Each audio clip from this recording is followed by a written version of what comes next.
Comme Gaston l'a si bien mentionné, Dieu permet des famines, mais il ne faudrait pas croire que Dieu veut des famines, parce que Dieu, la Bible dit qu'il ne veut pas le mal de personne, il veut le bien, mais Dieu peut utiliser ce qu'il veut pour faire ce qu'il veut arriver ses desseins.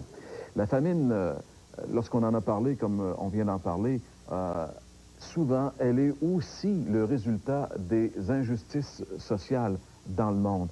Pourquoi par exemple, il y a tant dans ce monde dans lequel nous vivons, tant de gens qui sont exploités par des tyrans qui sont sans conscience.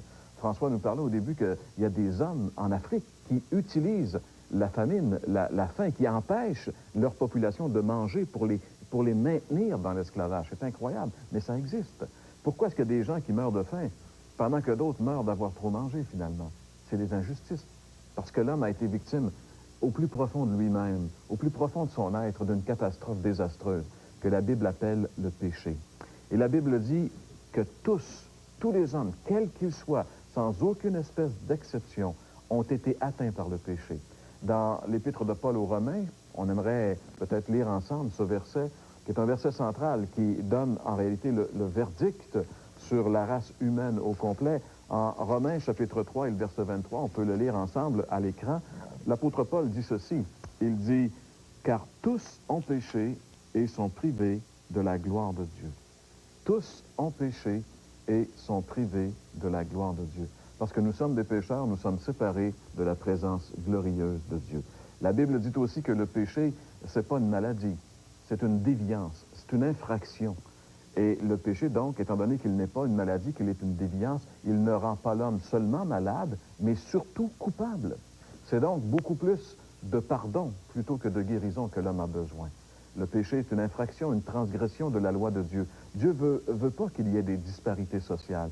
Dieu ne veut pas qu'il y ait toutes ces injustices que nous voyons dans le monde et qui font souffrir la majorité de l'humanité. Dieu a ordonné à l'homme d'aimer son semblable, de lui faire du bien, de l'aider, non de l'exploiter.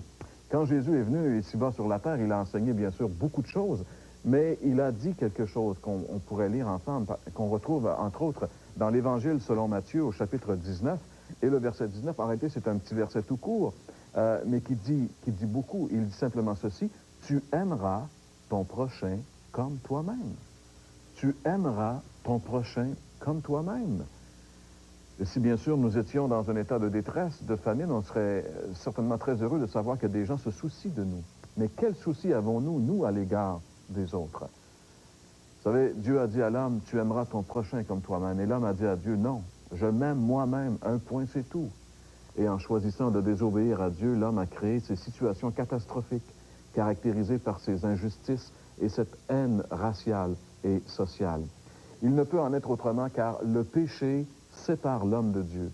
Et en second plan, il sépare l'homme de son semblable. C'est la morale du chacun pour soi que nous vivons aujourd'hui. Mais Dieu propose à l'homme une solution, une seule. Quelle est-elle? Venir à Jésus pour être pardonné, transformé par la venue du Saint-Esprit. Aimeriez-vous être transformé, subir la plus grande transformation qu'il est possible? Premièrement, vous devez admettre que vous êtes pécheur. Je vous le rappelle, la Bible dit tous ont péché et sont privés de la gloire de Dieu. Deuxièmement, la Bible dit qu'il faut se repentir. La repentance, c'est vouloir changer, être disposé à changer d'attitude et d'habitude pour vivre maintenant selon les normes de Dieu, vivre avec Dieu, et on pourrait dire laisser Dieu vivre à l'intérieur de nous. Troisièmement, il faut la foi. Qu'est-ce que c'est que la foi? C'est croire que Jésus est mort pour moi personnellement à la croix et qu'il est ressuscité pour ma justification. Finalement, il faut inviter Jésus à travers une simple prière à venir prendre le contrôle de notre propre vie. Pourquoi ne pas dire simplement, Seigneur Jésus, je sais que je suis pécheur et que j'ai besoin de ton pardon. Je crois que tu es mort pour moi sur la croix. Je veux me détourner de mes péchés. Je te reçois maintenant comme mon Sauveur et mon Seigneur.